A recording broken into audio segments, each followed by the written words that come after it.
주님 오심을 기다리는 대림절 네 번째 촛불이 켜졌습니다. 이제 주님 오시는 것을 기다리는 마지막 촛불이 켜진 것이지요. 드디어 내일이 성탄절입니다. 주님이 오셨다는 것을 기뻐하며 축하하는 예배를 드리게 됩니다. 성탄절을 맞이할 때마다 우리가 맞이하는 성탄절은 어떤 모습일까? 많은 사람들이 느끼는 성탄절은 크리스마스 캐럴과 백화점의 화려한 장식과 주고받는 선물을 떠올릴 것입니다. 많은 사람들은 교회에서 교회학교의 성탄 축하 발표회를 기억을 하고 어릴 때 성탄 연극했던 것들을 기억하게 됩니다. 하얀색 스카프를 머리에 말아서 쓰는 마가복음에 나오는 목자들과 마태복음에 나오는 동방박사들의 모습을 그려봅니다. 어떻게 생각하면 무뚝뚝했던 여관 주인의 부부와 또 후광에 붙인 아기 천사들, 또 크리스마스 카드, 이런 것들이 우리들의 머릿속에 그려지는 크리스마스의 모습입니다. 늘 고민합니다. 진정한 성탄의 모습은 어떤 것일까? 우리는 성탄의 의미를 묵상하는 중에 주님이 오셨을 때에 주님을 맞이했던 사람은 과연 누구였을까 하는 것입니다. 성경에 나오는 이스라엘 백성들은 하나님의 택함을 받은 백성들이었습니다. 하나님의 택함을 받았다고 하는 것은 무엇이든지 최우선권을 갖고 있다고 하는 것입니다. 그럼에도 불구하고 그들은 결정적인 순간마다 기회를 놓치는 일을 반복해 왔습니다. 그들은 때가 되면 예수님께서 메시아로 오신다고 하는 것을 알고 있었습니다. 심지어 그들은 베들레헴에서 태어날 것까지도 알고 있었습니다. 선지자들이 그렇게 예언했기 때문입니다. 그런데 그들은 그렇게 기다렸던 예수님이 오셨을 때에 왜 맞이하지 못했을까? 그렇다면 주님이 다시 오신다고 했는데 그때 우리는 주님이 내게 오셨을 때에 과연 맞이할 수 있을까? 주님은 반드시 다시 오신다고 말씀했습니다. 그러면 우리가 주님을 맞이할 준비는 하면서 살고 있을까요? 오늘은 주님을 맞이한 사람들의 이야기를 나눠보려고 합니다. 주님을 맞이한 사람들의 첫 번째 우리가 간과해서는 안 되는 것은 마태복음 1장에 나오는 예수님의 계보에 나오는 인물들에 대한 묵상입니다. 아브라함과 다윗의 자손 예수 그리스도의 계보라. 계보라고 하는 말은 우리식으로 말하면 족보라고 하는 것이지요. 아브라함이 이삭을 낳고 이삭은 야곱을 낳고 야곱은 유다와 그의 형제들을 낳고 이렇게 시작합니다. 그래서 아브라함부터 다윗까지 14대고 다윗부터 바벨론으로 사로잡혀 갈 때가 14대고 바벨론으로 사로잡혀 간 후부터 그리스도까지 14대라 그랬습니다. 우리는 성탄을 이야기하면서도 예수님의 족보에 대해서 별로 이야기하지 않고 관심도 별로 갖고 있지 않습니다. 그러나 우리가 성탄을 맞이할 때마다 여기에 나오는 사람들을 건너뛸 수 없습니다. 누구도 마찬가지죠. 여러분에게도 이와 같은 조상들이 계셨기 때문에 우리가 여기에 있는 것입니다. 제가 청년들을 주례를 할 때마다 차 한잔 하면서 하는 얘기가 있습니다. 결혼은 단순히 너희 두 사람의 일이 아니고 너희 두 사람을 만나게 하기 위해서, 너희 두 사람을 결혼시키기 위해서 너희 조상들은 수천 년, 수만 년 아니면 수백만 년을 살아낸 것이다. 굶주림과 전쟁과 위험과 질병에서 버텨내고 살아내셨기 때문에 너희가 여기 있는 것이니 잘 살아야 된다. 또 너희도 잘 살아내야 너희 후손들이 너희들과 같이 또 만나서 살아갈 것이다 라고 하는 것이지요. 그런데 예수님의 족보에는 훌륭한 사람들만 있는 것이 아닙니다. 예수님의 족보를 찬찬히 들여다보면 몇몇 이름은 족보에 차라리 안 나왔으면 하는 사람들도 있습니다. 르호보암, 아비야, 요람, 아하스, 므낫세, 여고냐와 그의 형제들 같은 사람들이지요. 더욱 흥미로운 것은 여성이 넷이 나오는데 예수님의 어머니 마리아까지 포함하면 5이 되겠지만 그들이 예수님의 족보에 들어있다라고 하는 것입니다. 유대 족보에 여성이 등장하는 것은 거의 없는 일이지만 이 여성들은 다 뜻밖의 인물들입니다. 우리가 잘 아는 아브라함의 부인이었던 사라나 이삭의 부인이었던 리브가가 아니고 다말, 라합, 룻, 우리아의 아내 이렇게 되어 있는데 이 여인들은 모두가 다 이방 여인들이었습니다. 다말과 라합은 가나안 사람이었고 룻은 모압 사람이었고 우리아의 아내는 헷 사람이었습니다. 예수님의 가계도를 가만히 보면 역기능적인 가정이 종종 있습니다. 이런 가계에서 예수님이 태어나셨다는 거죠. 천사가 요셉에게 아기의 이름을 예수라 하라. 이는 그가 자기 백성을 저희 죄에서 구원할 자이심이라 했습니다. 이 메시지는 명확히 우리가 주님의 족보를 되돌아보게 합니다. 예수님의 족보에 나오는 인물들이 말하는 진실은 이것입니다. 하나님의 은혜. 하나님의 은혜는 모든 사람을 위한 것이라고 하는 것에서 초점을 맞추어서 보면 예수님의 족보가 정리가 됩니다. 사랑하는 성도 여러분, 잘 살아내시기를 주님의 이름으로 축원합니다. 잘 살아내야 됩니다. 내가 잘났든 못났든 여러분의 족보에 여러분의 이름이 남을 것입니다. 하나님은 여러분과 여러분의 후손들에게 복을 주시기를 원하십니다.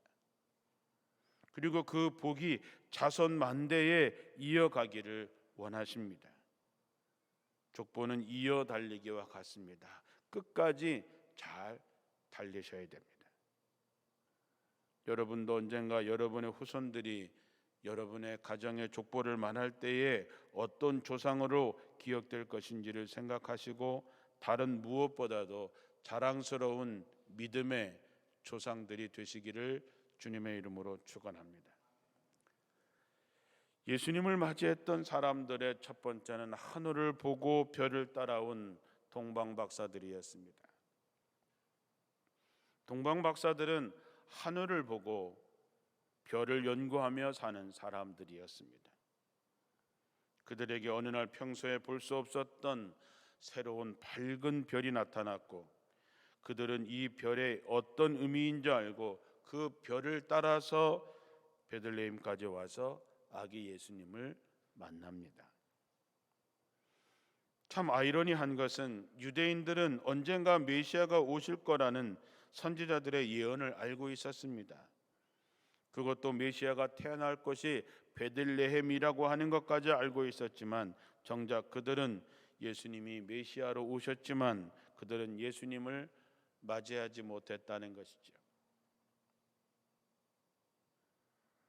동방박사들은 먼 나라에서 별을 보고 예루살렘까지 왔고 결국 베들레헴에 와서 예수님을 만났는데 정작 예루살렘에 살고 있는 유대인들은 선지자들의 예언으로 베들레헴에서 메시아가 날 것을 알고 있었는데도 불구하고 왜 그들은 몰랐을까?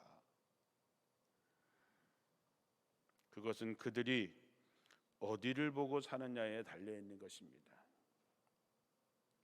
땅의 것을 보고 사는 사람과 하나님의 나라를 보고 사는 사람은 생각하는 가치관이 다르고 추구하는 것도 다릅니다.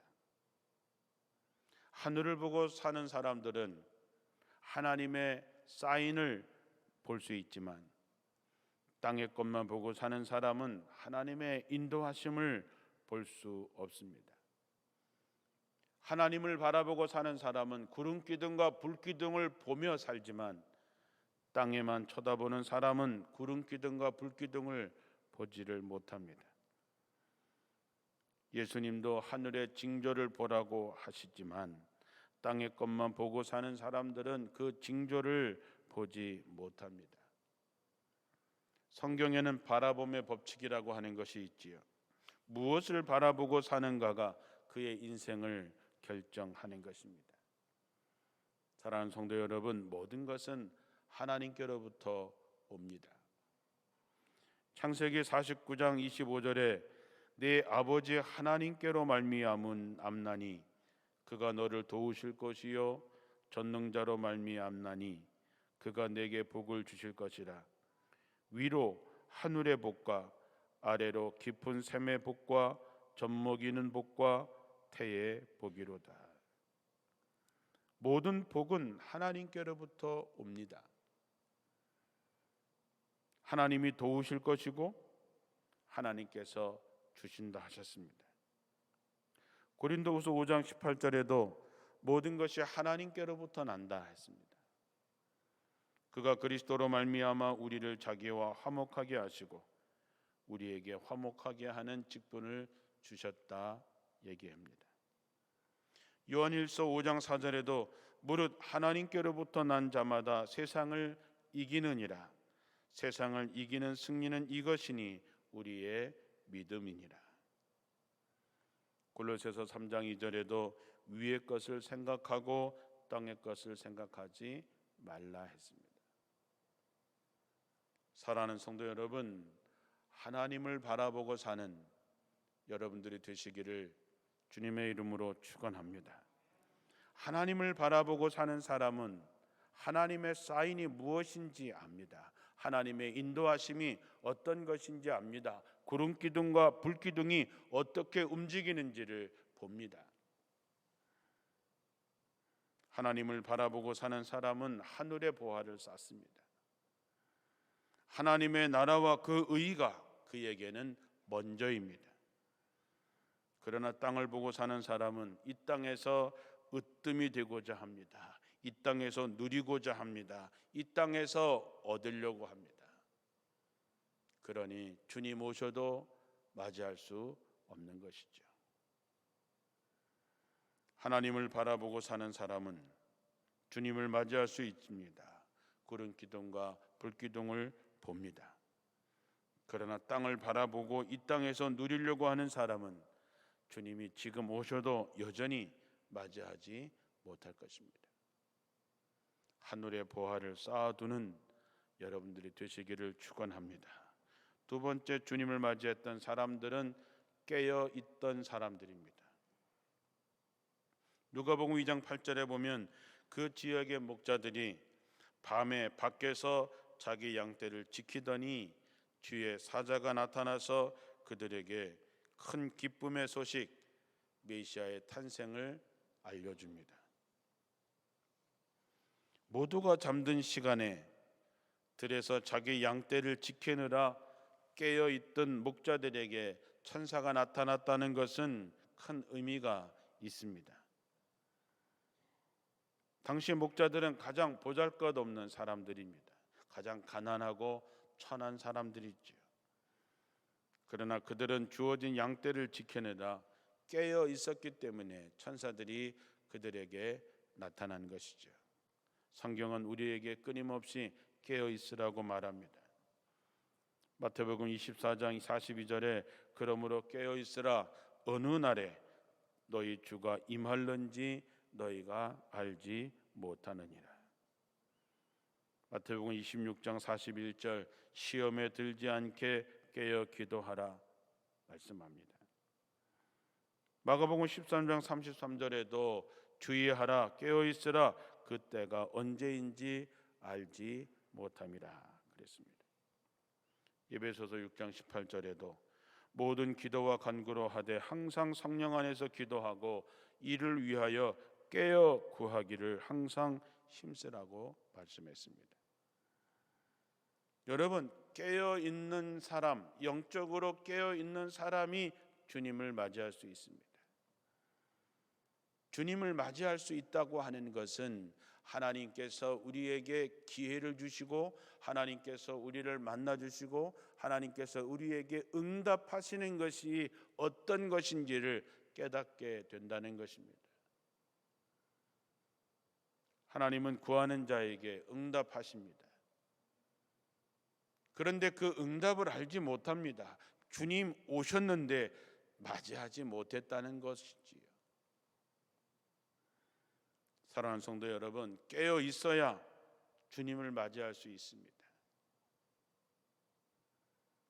성령 안에서 깨어 기도하고 깨어서 주님 오심을 기다리고 주님 오셨을 때 맞이할 수 있는 여러분들이 되시기를 주님의 이름으로 축원합니다. 마지막으로 주님 오심을 기다리고 기다렸던 사람이 주님을 맞이합니다. 우리가 오늘 읽은 본문의 말씀에 예루살렘에 시므온이라고 하는 사람이 있었습니다. 이 사람은 의롭고 경건했다 그랬습니다. 깨어있던 사람이죠. 이스라엘의 위로 메시아가 오심을 기다리는 사람이고 그에게는 성령이 계셨다 그랬습니다. 성령께서 그리스도를 보기 전에는 너는 죽지 아니할 거라고 지시를 받았다 했습니다. 그래서 그는 매일매일 성전에서 깨어서 기도하며 메시아 오기를 기다리고 또 기다렸습니다. 우리가 오늘 읽지 않았지만 그 뒤에 이어서 아셀 지파의 과부 안나라고 하는 선지자가 나옵니다. 그는 결혼한 후 7해 동안 남편하고 살다가 일찍 과부가 되어서 지금 84세나 되었는데 그는 성전을 떠나지 않고 주야로 금식하며 기도하며 메시아를 기다렸습니다. 이 시몬과 안나라는 사람은 주님이 오심을 기다리고 견디고 견뎌냈던 사람들입니다. 하나님의 약속이 응답될 때까지 믿음으로 기다렸던 사람들이고 결국 그들은 예수님을 품에 안아봅니다. 사랑하는 성도 여러분, 그날과 그때는 아무도 모른다 했습니다. 하늘의 천사도 아들도 모르고 오직 아버지만 아신다 했습니다. 우리 주님 반드시 다시 오신다 하셨습니다. 그러나 그때는 하나님이 정하시는 것입니다.